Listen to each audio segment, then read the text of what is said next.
నమస్కారం, నా పేరు డాక్టర్ అవినాష్, కన్సల్టెంట్ పల్మనాలజిస్ట్. ఇవాళ మనం ఉబ్బసం అంటే ఆస్తమా గురించి తెలుసుకుందాము.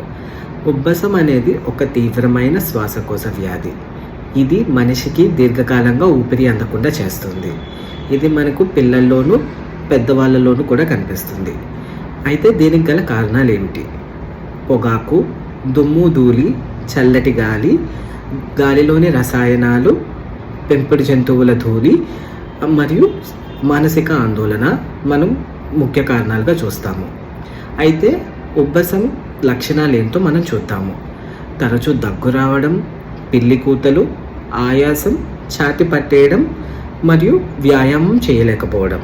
కొందరిలోనూ మనం తరచూ జలుబు, తుమ్ములు రావడం, ముక్కు నుంచి నీరు కావడం అనే లక్షణాలు కూడా చూస్తూ ఉంటాము.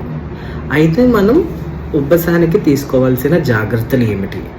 ధూమపానానికి దూరంగా ఉండాలి, దుమ్ము ధూళికి దూరంగా ఉండాలి, శీతల పానీయాలు, ఐస్ క్రీమ్స్, ఫ్రిడ్జ్లోని వాటర్ని మనం పూర్తిగా అవాయిడ్ చేయాలి, దూరంగా ఉండాలి.